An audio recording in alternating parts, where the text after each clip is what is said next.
زارا وہ اس کو لیڈ کر رہی ہے، اس وقت پہلی منسٹر ان کی لگی ہیں.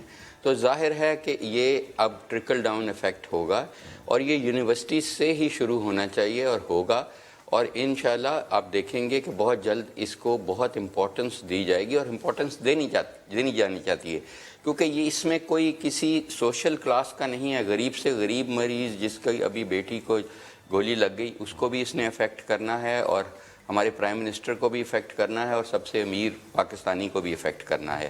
لوگ جوڑتے ہیں ہیپینس کو دولت کے ساتھ، جو کہ بالکل غلط ہے، ہم سمجھتے ہیں. ہیپینس دیکھیں، پرائز بانڈ کبھی کسی کا نکلے گا زندگی میں، پتہ نہیں نکلے گا، لاٹری نکلے گی نہیں نکلے گی، کسی کے لیے جان دے دے گا نہیں دے دے گا، یہ تو باتیں کرنے کی ہیں. ہمیں عام چیزوں سے، روزمرہ کی چیزوں سے، ابھی میں ایک کپ آف کافی پی رہا تھا تو مجھے یہ انجوائے کرنا تھا کہ اچھا کپ آف کافی ہے اور اس کو سیلیبریٹ کرنا تھا. آپ نے اتنی اچھی ماشاءاللہ ٹائی لگائی ہے، جب آپ نے لگائی it should have brought you relief, I am sure it did. کہ آپ کو چھوٹی چھوٹی، آپ نے آج ایک پروگرام اچھا کنکلوڈ کر لیا، یو شوڈ سیلیبریٹ اٹ. میں نے کوئی اچھی کلاس، اچھا لیکچر لے لیا، مجھے وہ سیلیبریٹ کرنا ہے. میں نے میرا کوئی اچھا ریسرچ پیپر چھپ کیا، مجھے وہ 2-3 لوگوں کو، دوستوں کو یا اپنی بیگم کو بلا کے، بچوں کو بلا کے سیلیبریٹ کرنا ہے. تو یہ سیلیبریشن کرنا بہت امپورٹنٹ ہے. دیکھیں آپ نے ایڈورسٹیز ہمارے معاشرے میں بہت ہیں، آپ دکھاتے ہو. ہمارا مارننگ شو ہم ایکسپیکٹ کرتے ہیں کہ ریلیف ہوگا، ہم سے مل کے اس کا تشکیل دیا جائے گا اسکرپٹ، تاکہ ہم یہ چاہیں گے، کیونکہ early morning is the worst time in any human being life. سارے فالج تب ہوتے ہیں، چارے ہارٹ اٹیک، کیونکہ اس وقت جو ہارمفل ہارمونز ہیں آپ کے، جو خوف کے ہارمونز ہیں، کیٹکولامین، ایڈرینالین، نان ایڈرینالین ہائیسٹ ہوتے ہیں. جو سکون کے انڈورفنز ہیں یا آپ کے ڈوپامین ہے، جو اچھے ہارمونز ہیں جو آپ کو پلیئر دیتے ہیں، وہ بالکل ڈاؤن ہوتے ہیں. تو اس لیے اس ٹائم پہ ہماری انٹرونشن، ایک اس کا حصہ یہ بھی ہوگا کہ ہم چینلز کو بتائیں گے جو ہمارے ہی چینلز ہیں کہ ان کو کیا کرنا چاہیے کہ لوگ وہ ولنریبل ٹائم کو، جس میں ان کا ایک دم بلڈ پریشر، ہارٹ ریٹ اور پلیٹلیٹ سٹکنیس بہت بڑی ہوتی ہے، اس کو کیسے فلیٹن ڈاؤن کیا جا سکتا ہے. اور یہ بہت سارے آسان ٹیکنیکس ہیں، اور ان کو اگر روزمرہ کی زندگی میں لے آئیں گے. اور سب سے امپورٹنٹ چیز ہے، دیکھیں میرا اگر ہاتھ جل گیا، اور واقعی جل گیا تھا ایک کانفرنس پہ، بہت بڑی کانفرنس تھی، تو میرے 2 اسپیکٹ تھے نا. میں کہتا میں ہی کیوں، اور اتنی کانفرنس میں اتنی دور گیا چل کے اور ہاتھ جل گیا، اور میں نے کچھ بھی نہیں کیا، میں نے پوری کانفرنس کی. اور اس دن سے آج تک 6 ماہ ہو گیا، میں روز صبح ہاتھ کو اٹھ کے، میری بیگم کہتی ہے ہاتھ کو کیوں دیکھتے ہو؟ میں کہتا ہوں میں خوش ہوتا ہوں کہ آج 10%، 5% ہیل ہو گیا ہے. میں خوش ہوتا ہوں، اللہ کا شکر ادا کرتا ہوں، and I celebrate it. So you know these are the very very small things that you have to celebrate. Learn to celebrate. ہمارے معاشرے میں we have only learn to curse and we have only learn to complain. دیکھیں جب ہمارے معاشرے، ہمارے مذہب میں تو اتنی بڑی چیز ہے کہ آپ کے اور میرے بس میں ہی نہیں ہے، نہ زندہ رہنا، نہ عزت لینا، نہ ذلت لینا، نہ دولت، نہ پیسہ، کوئی میرے اور آپ کے بس میں نہیں ہے. میرے اور آپ کے بس میں ہے نیت کرنا اور ایفرٹ کرنا اور فوکسڈ رہنا. That is it. رزلٹ اللہ تعالیٰ کے. تو پھر ریگریٹ کس چیز کی؟ اللہ تو کہتا ہے کہ میں دوں گا ضرور، دیر سے دے دوں گا. تو صبر اللہ تعالیٰ یہ بھی کہتے ہیں. تو ہمارے مذہب کا بھی، یہ مذہب بھی ہمارے اس ڈگری پروگرام کا بہت بڑا حصہ ہے. ہم سمجھتے ہیں کہ اگر آپ واقعی اچھے مسلمان ہیں تو آپ کے سر سے پہاڑ بھی گزر جائے گا اور آپ پھر بھی اللہ کا شکر ادا کریں گے. اور جب شکر ادا کریں گے تو that will bring you happiness, because وہ امید جگائے گا. جب آپ دعا مانگیں گے دیٹ مین آپ کو اللہ کے گھر سے امید ہے، اور اس کا دامن نہیں چھوڑیں گے تو آپ خوش ہونا سیکھیں گے. تو there are different techniques that will come up. Obesity, blood pressure, ہر دوسرے پاکستانی کو اب 50 سال کی عمر میں 25% کو اب شوگر ہو چکی ہے. Where are we heading? So اس میں فٹنس آنا بھی ضروری ہے، ویٹ مینجمنٹ بھی ضروری ہے، نیوٹریشن بھی ضروری ہے، وہ فزیکل سائڈ ہے. تو میں سمجھتا ہوں this is very very much ordinary Pakistani centric degree. Absolutely. اور میں اب آپ سے پوچھنا چاہوں گا سر کہ کتنا عرصہ ہو گیا اس کو لانچ کیے ہوئے، کتنے اسٹوڈنٹس اس میں انرول ہو چکے ہیں، اور اس کا فیوچر کیسے دیکھتے ہیں؟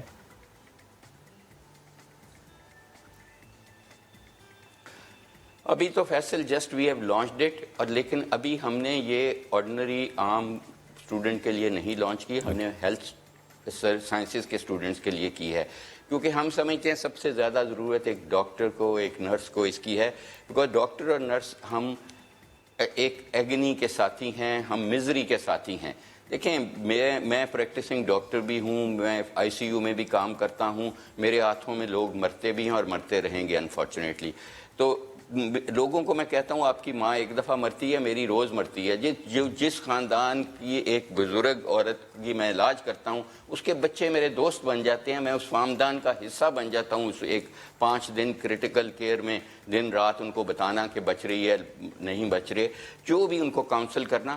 تو یہ ایک بہت وی ریمائنڈ پیپل آف ایگنی کہ میرے باپ کی ڈیتھ ان کے ہاتھ میں ہوئی تھی, مجھے فالج ان کے ہاتھ میں ہوا تھا, واٹ ایور یہ ہونا ہے. سوائے اس کے کہ جو obstetrics میں ہمارے کولیگز کام کرتے ہیں, جو بچے کو جنم دیتے ہیں میل بوائے کو, وہ سیلیبریٹ ہوتا ہے. ہمارے تو ہاسپٹل میں سیلیبریشن بہت کم ہوتی ہیں. اس لیے ہم سمجھتے ہیں کہ ہیلتھ کیئر پرووائڈرز کو سب سے بڑی ضرورت ہے اس ڈگری کی. دیٹ از وائی کہ جنہوں نے BS کیا ہوا ہے, بیچلر کیا ہوا ہے, ان کو 2 سال کر کے ماسٹرز, اور پھر اس کے بعد یہ وہاں رکیں گے نہیں, ہم PhD کریں گے, ریسرچ کریں گے کہ کون سی ٹولز ہوں گے to bring happiness in life apart from what I am seeing. تو اس کے بعد ایویڈنس بیسڈ ٹولز ہم نے ڈھونڈنے, اور وہ PhD سے آئیں گے. جب ہم اس میں امید کرتے ہیں کہ ہم 10 سے 12 PhD اسٹوڈنٹس انرول کریں گے اس میں. ٹھیک ہے, بہت شکریہ, thank you so much professor صاحب. اور آپ کی ان باتوں سے بھی بہت سے لوگ جو دیکھ رہے ہوں گے بڑے خوش ہوئے ہوں گے, اور یقیناً کبھی وقت آئے گا تو I am definitely going to enrol myself in. Thank you so much. اب ذرا آگے پڑھتے ہیں, اور غیور ثقافت کے عاشق ملت کی حمایت کے ہم رکھوالے ہیں, قدروں کے ہم دائی امن و محبت کے رکھوالے ہیں, ہم پھول ایک گلدان کے ہیں, ہم گلگت بلتستان کے ہیں. جی ہاں, جب ہم گلگت بلتستان کی بات کرتے ہیں تو ہمارے ذہنوں میں بلند و بالا پہاڑ اور برف سے ڈھکی جو ہے چوٹیاں, گنگناتے جھرنے, بہتے دریا, لہلہاتے کھیت, اور بہت ہی خوبصورت لوگ جو ہے وہ ہمارے ذہنوں میں ہوتے ہیں. لیکن ایک چیز وہ یہ کہ بہت سارے منفرد فیسٹیولز پورے سال ہوتے ہیں یہ, جو آپ کو پتہ بھی نہیں چلتے اور وہ ہو بھی جاتے ہیں. اب کیوں نہیں پتہ چل پاتا یہ؟ اور ایسے ڈفرینٹ فیسٹیولز ہیں. ان میں ایک جشن میفنگ ہے جو اس کردو بلتستان کا منفرد فیسٹیول ہے. اس کے علاوہ شاپ ہے, اس کے علاوہ جو ہے اور بھی بہت سارے فیسٹیولز ہیں. اس میں بلتی لوگ جو ہیں وہ خوشیاں مناتے ہیں, رقص کرتے ہیں, چراغاں کرتے ہیں, اور یہ نئی سال کے جشن کا یہ جو ہے وہ ہوتا ہے سیلیبریشن. اور جہاں ملک بھر میں ایک جانب جاڑا دھوم مچا رہا ہوتا ہے, بلتستان کے لوگ گرمیوں کو خوش آمدید کہہ رہے ہوتے ہیں. آپ دیکھ سکتے ہیں ابھی جو آپ مناظر دیکھ رہے ہیں, جیسے کہ آپ نے TV پہ اکثر ہیلووین دیکھا ہوگا, تو بتائیں پوری دنیا جو ہے وہ ہیلووین کے لیے پاگل ہی ہو جاتی ہے. لیکن آپ کو پتہ تھا کہ دیسی ہیلووین بھی ہوتا ہے ہمارا, اور وہ اس طرح کا جشن ہوتا ہے, اور کیا ہی زبردست جو ہے وہ فیسٹیول ہے. تو اس جیسے کتنے مزید فیسٹیولز ہوتے ہیں, اور خاص طور پہ جو بیک گراؤنڈ میں جو میوزک ہوتا ہے نا. اچھا, کئی مرتبہ ہم یہ بھی کرتے ہیں کہ ہم جو خیبر پختونخوا کا جو موسیقی ہوتی ہے وہ ہم کنفیوز کر جاتے ہیں گلگت بلتستان کی میوزک سے, لیکن اس کو بھی بہت زیادہ ضرورت ہے ڈفرینشیٹ کرنے کی. تو ایک تو یہ کہ یہ کون کون سے مزید تہوار ہوتے ہیں یہ ہم جانیں گے. غزر سے ہمارے نمائندے آج کل کراچی آئے ہوئے, تو ہم نے ان کو پکڑ لیا. ہمارے ساتھ واحد موجود ہے. واحد السلام علیکم, کیسے ہیں آپ؟ ٹھیک ٹھاک ہے. اور اس کے علاوہ ماہر سیاحت ہیں علی انور بھائی, جو کہ ہمیں GB سے جوائن کر رہے ہیں. علی صاحب آپ کو بھی ہم ویلکم کرتے ہیں. پہلے واحد آپ سے ہم بات کا ذرا آغاز کرتے ہیں. واحد, یہ میفنگ ہو گیا یا پھر شاپ ہو گیا, تخم ریزی ہو گیا, مجھے بتائیں کہ یہ فیسٹیول پورا سال ہوتے ہیں گلگت بلتستان میں, کون کون سے ہوتے ہیں؟ اور ہر چھوٹی جیسے کہ ابھی اس سیگمنٹ سے پہلے ہم بات کر رہے تھے, ہر چھوٹی چیز کو سیلیبریٹ کرنا چاہیے. تو آپ لوگ جو ہیں وہ ہر منتھ کچھ نہ کچھ سیلیبریٹ کر رہے ہوتے ہیں, ذرا بتائیں. جی, آپ کا بہت شکریہ. دیکھیں, ہر سال ہوتے ہیں یہ فیسٹیولز, تو مطلب ہے کہ مہینے میں کوئی نہ کوئی فیسٹیول تو وہاں پہ ہوتا رہتا ہے. یہ جو فیسٹیول ہے ابھی جو چل رہے ہیں اس وقت گلگت بلتستان کے اندر, جیسا کہ بلتستان میں میفنگ کا فیسٹیول ہو گیا, گلگت میں اور گیزر میں اس وقت نسالو فیسٹیول چل رہا ہے, اور اس کے علاوہ شاپ جو کہ ایک بہترین ہمارا ایک روایتی ایک ثقافت ہے, جو کہ رسم ہے, وہ اس کی ادائیگی اس مہینے میں ہوتی ہے. اس کا یہ ہوتا ہے کہ نسالو جب ہوتا ہے دسمبر کے پہلے ہفتے سے شروع ہوتا ہے, اس کا ایک مخصوص ٹائم ہے جو کہ 20 تاریخ تک اس کا سلسلہ چلتا ہے. اس کے بعد کہاں یہ جا رہا ہے کہ جب نسالو کا طریقہ کار یہ ہے کہ گوشت اس کا رکھا جاتا ہے سردیوں کے لیے، مطلب ہے کہ اپنے لیے سردیوں کا جو سٹاک ہے وہ کر دیتے ہیں۔ بیک گراؤنڈ میں ہم اس کے جائیں تو اس کا یہ ہے کہ پرانے زمانے میں یہ ہوتا تھا کہ لوگوں کو ایکسیس نہیں تھا بازار تک، بازار تھے بھی نہیں اتنے جس طرح کہ آج ہے، چکن وغیرہ ابھی تو مل رہا ہوتا ہے، اس وقت گوشت کا کنسیپٹ ہی نہیں تھا۔ سردیوں میں فریز ہو جاتے تھے لوگ، جیپیبل راستے نہیں تھے وہاں پہ، سڑکیں نہیں تھی، فوٹیبل راستے تھے تو وہاں سے ایکسیس نہیں تھا مطلب ہے کہ لوگوں کو، اس لیے کسی جانور کو ذبح کرتے تھے اور اپنے لیے یہ گوشت رکھا کرتے تھے، کسی سٹور میں لٹکاتے تھے اور اس کو پھر پورے سردیوں میں مارچ اپریل تک اس کو کھایا جاتا ہے۔ صحیح۔ تو وہ جو 1000 سال تقریباً پرانا یہ رسم ہے، 1000 سال آج تک، جی بالکل آج تک یہ چلتا آ رہا ہے۔ اچھا، پھر مجھے تھوڑا سا میفنگ کے بارے میں اگر آپ مجھے بتا سکیں تو بتائیے، کیونکہ ہم نے دیکھا کہ لوگ جو ہے وہ رات میں نکلے ہیں اور وہ چراغ لے کے نکلے ہوئے ہیں، لکڑیوں میں آگ لگائی ہوئی، تو اور ساتھ کوئی مجسمہ وغیرہ بھی بناتے ہیں اس کو بھی آگ لگاتے ہیں، اس کے پیچھے کیا کانسیپٹ ہے؟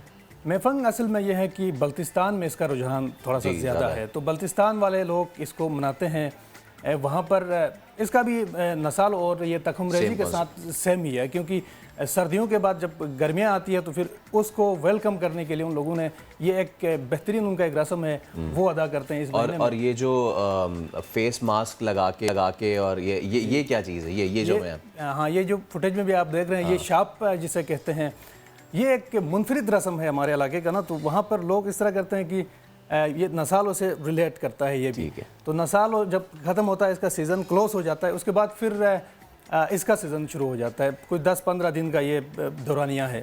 ٹھیک ہے۔ اس میں یہ ہوتا ہے کہ نوجوان علاقے کے گاؤں کے وہ اکٹھے ہو جاتے ہیں ایک جگہ پہ اور ہر گھر کے باہر جا کے دعائیں دیتے ہیں۔ شاب کا مطلب ہے دعا دینا۔ اچھا، اس میں ایک سربراہ ہوتا ہے، جیسا کہ آپ فوٹیج میں دیکھ رہے ہیں، ماسک پہنا ہوا ہے، وہ ان کا سربراہ ہے جسے ہم دادو کہتے ہیں۔ تو دادو دعا دیتا ہے، باقی اس کے ساتھ جو نوجوان ملے ہوئے ہوتے ہیں وہ آمین کہتے ہیں، تو پھر یہ ایک گھر جا کے یہ سلسلہ پورا ہو جاتا ہے، اور وہ ان کو ریٹرن میں کچھ کھانے پینے کی، بالکل یہ نسال و گوشت پھر ان کو دے دیتے ہیں۔ اگلے دن پھر ان کا ایک زبردست پروگرام ہوتا ہے، اس میں پھر یہ گوشت پکایا جاتا ہے، یہ اور اس طرح پھر رقص وغیرہ بھی سارا کیا ہوتا ہے۔ سوچے کہ جو آپ لوگ دیکھ رہے ہیں کہ آپ کو پتا تھا کہ پاکستان میں، ہمارے خطے میں اتنے زیادہ فیسٹیول پورے سال ہوتے ہیں، تو اب ہم بات کرتے ہیں علی انور صاحب ہمارے ساتھ موجود ہیں، ماہر سیاحت ہیں۔ علی صاحب السلام علیکم، بہت شکریہ وقت کے لیے۔ دیکھیں یہ تو اتنے فیسٹیول ہیں کہ ہم اس کی گفتگو کرنے کا آغاز کریں تو یہ ختم نہیں ہوگا۔ اچھا، میں آپ سے یہ جاننا چاہوں گا، جیسے کہ ہم نے دیکھا پوری دنیا میں ٹوماٹینو فیسٹیول ہوتا ہے اسپین میں، لوگ جو ہے وہ جو ان کی جو اسٹریٹ بل فائٹ ہوتی ہے اس کو دیکھنے جاتے ہیں، اس میں پارٹیسپیٹ کرتے ہیں۔ پاکستان میں بھی جس طرح کلاش والا ہو گیا تو ونٹر فیسٹیول آ گیا، چاؤموس آ گیا، پھر ان کا اسپرنگ فیسٹیول آتا ہے، پوری دنیا سے آتے ہیں لوگ دیکھنے وہ۔ حالانکہ میں کسی کو ڈیمین یا بلیٹل نہیں کر رہا، لیکن وہاں لوگ جاتے ہیں تو شاید وہ ایکسپیکٹیشن پہ اتنا شاید پورا نہیں اترتے، کیونکہ وہ ایک چھوٹا سا فیسٹیول ہوتا ہے، اس میں ظاہر سی بات ہے جو کپڑے بڑی رنگین وہاں کی خواتین پہنتی ہیں وہ بہت اٹریکٹ کرتا ہے اور ان کی اپنی ایک ہسٹری بھی ہے۔ اچھا، لیکن یہ ہسٹری بھی تو کم نہیں ہے، ہزار سال پرانے فیسٹیول ہیں یہ، تو یہ دنیا کو کیوں نہیں پتہ؟ دنیا کلاش بھی آئے لیکن دنیا ایسے فیسٹیول میں گلگت بلتستان کا رخ کیوں نہ کرے، ذرا یہ بتائیں مجھے۔ بہت شکریہ سما ٹی وی کا، آپ کا بھی بہت شکریہ کہ آپ نے مجھے موقع دیا کہ میں فیسٹیولز کے حوالے سے ٹورزم پوائنٹ آف ویو سے اپنا بتا سکوں۔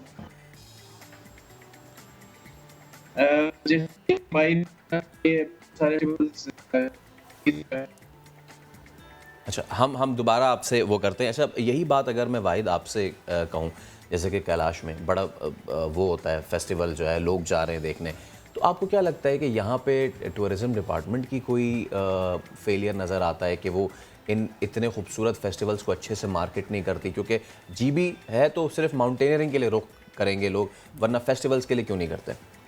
ہاں، یہ بھی ہے کہ جی بی گورنمنٹ اور ٹورزم ڈپارٹمنٹ کی بھی غفلت اس میں ہے، بہت زیادہ ضرورت ہے کام کرنے کی ٹورزم کے اوپر، خاص طور پر گلگت بلتستان میں ڈسٹرکٹ گیزر کے اندر اتنی اپرچونٹیز ہے سیاحت کے، تو اس کو اوپر لانے کے لیے سیاحت کا جو شعبہ ہے وہ صحیح طرح سے کام نہیں کر پا رہا۔ ایک تو یہ ہے، دوسرا ان فیسٹیولز کے بارے میں آپ نے پوچھا، ان کے بارے میں لوگوں کو پتہ کیوں نہیں ہے؟ پتہ اس لیے نہیں ہے کہ پہلے زمانے میں سوشل میڈیا وہاں پہ ہوتا نہیں تھا،